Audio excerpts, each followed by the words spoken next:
Hello friend, GP ফ্যামিলিতে তোমাদের অনেক স্বাগত। তো আজকে আমি রাতে বানাবো হচ্ছে ধনেপাতা আর বাঁধাকপির পকোড়া। তো দেখতে থাকো পুরো ভিডিওটা আমি কিভাবে বানাই। তো এখানে আমি ধনেপাতা কিছুটা কুচিয়ে নিয়েছি আর এখানে আছে কিছুটা বাঁধাকপি। সবগুলো একসঙ্গে প্রথমে আমি এভাবে মিক্স করে নেব। তো এখন আমি এর মধ্যে দিয়ে দিব চালের গুঁড়ো,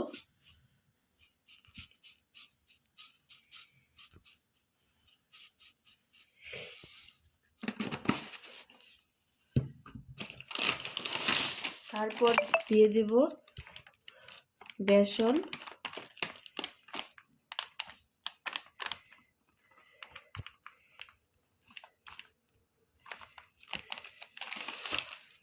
তারপর দিয়ে দিব হলুদ গুঁড়ো, তারপর দিয়ে দিব স্বাদ মতো নুন, তারপর দিয়ে দিব গোলমরিচ গুঁড়ো। এখন আমি সবগুলো উপকরণ একসঙ্গে এভাবে মাখিয়ে নেব। তো সব কিছু উপকরণ দিয়ে অল্প জল দিয়ে নিয়েছি, এখন ভালো করে মেখে নেব।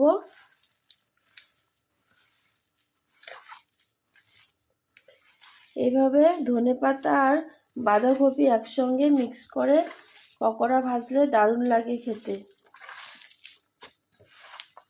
আর একটু জল দিতে হবে মনে হচ্ছে। আর একটু জল দিয়ে নিয়েছি আমি, এখন ভালো করে মেখে নেব।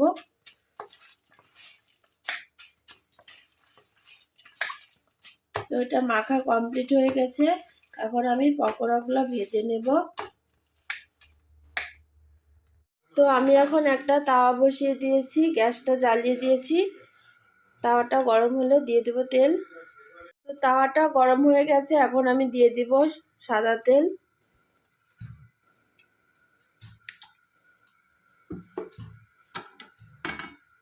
তেলটা তাওয়ার চারদিকে লাগিয়ে নিচ্ছি।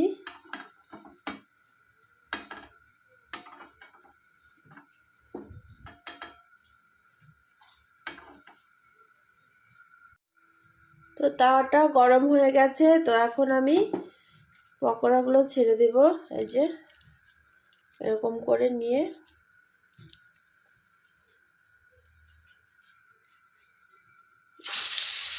এক এক করে সবগুলো ওইভাবে দিয়ে দেব আমি। শীতকালে এরকম ধনেপাতা বাঁধাকপি দিয়ে পকোড়া খেতে দারুণ লাগে।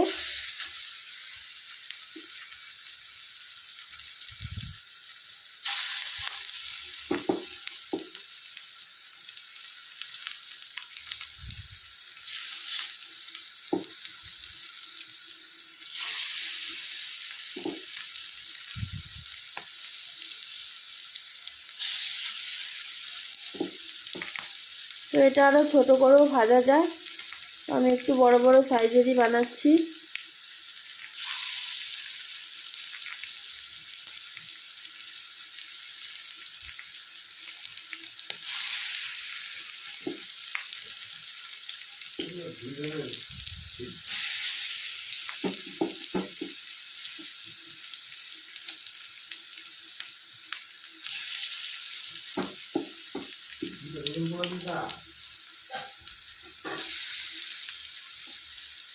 এভাবে সবগুলো দিয়ে দিয়েছি। তো এখন আমি তাওয়াটা চারদিকে ঘুরিয়ে দিচ্ছি তেলগুলোকে। তো এখন আমি একটু উল্টে নেব। এক পাশ মোটামুটি হয়ে গেছে। এটা পকোড়া ঠিক বলা চলে, নয় বড়া। ছোটো ছোটো করে ভাজলে হয় পকোড়া, এটা হচ্ছে বড়া টাইপের।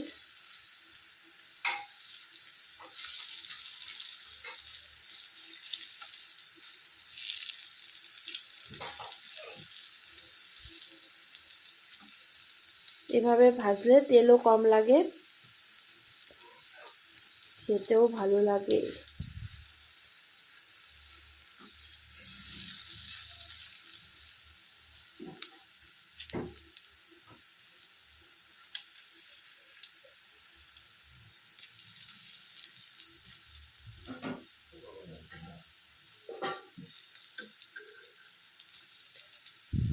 তো সবগুলা বড়াকে আমি এভাবে উল্টে দিচ্ছি।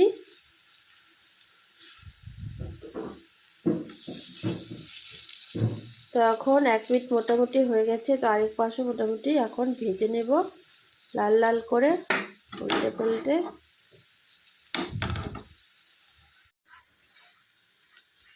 তো বড়াগুলো মোটামুটি ভাজা হয়ে গেছে। তো এখন আমি নামিয়ে নেব। বড়াগুলোকে নামিয়ে নিয়েছি, আর বাদ বাকি যে যতটুকু আছে এগুলো এখন আমি ভেজে নেব।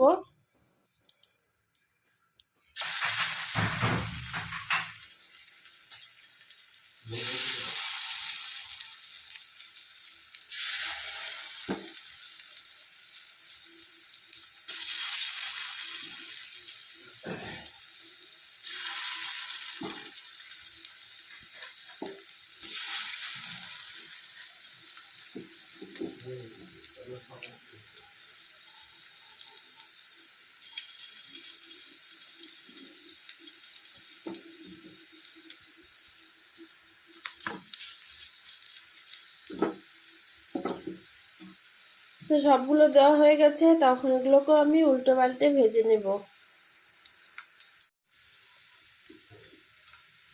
তো বড়াগুলো ভাজা হয়ে গেছে। তো এখন আমি নামিয়ে নেব। লাল লাল করে ভেজে নিয়েছি উল্টে পাল্টে।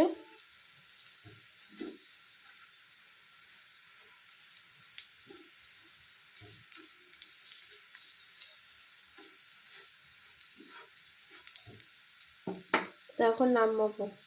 তো আমার সবকটা বড়া ভাজা কমপ্লিট। তো এই দেখো ভাজতে ভাজতে অর্ধেক খাওয়া হয়ে গেছে, আমার বর আর মেয়ে খেয়ে নিয়েছে। তো এখন এতটুকু আছে, অনেকগুলো ভেজেছিলাম। তো এত টেস্ট এটা খেতে, তাই ওরা লোভ সামলাতে পারেনি, ভাজতে ভাজতে খাওয়া হয়ে গেছে। তো এটা হচ্ছে গরম গরম ভাতের সঙ্গেও খেতে দারুণ লাগবে, আর সন্ধেবেলা চায়ের সঙ্গেও খেতে দারুণ লাগবে। তো আমি এখন এটা রাতে ভাতের সঙ্গে খাবো। আপনারাও এভাবে বাড়িতে বানিয়ে খাবেন, ধনেপাতা আর পালং শাক দিয়ে এরকমভাবে পকোড়া, দেখবেন দারুণ লাগবে খেতে। চা বা কফির সঙ্গেও খাওয়া যাবে এটা। তো আমার এই ভিডিওটা ভালো লাগলে আমাদের চ্যানেলটিকে অবশ্যই সাবস্ক্রাইব করবে, লাইক করবে, শেয়ার করবে। সুস্থ থাকবেন, ভালো থাকবেন। পুরো ভিডিওটা দেখার জন্য অনেক অনেক ধন্যবাদ আপনাকে। আবার দেখা হচ্ছে পরবর্তী ভিডিওতে। টাটা।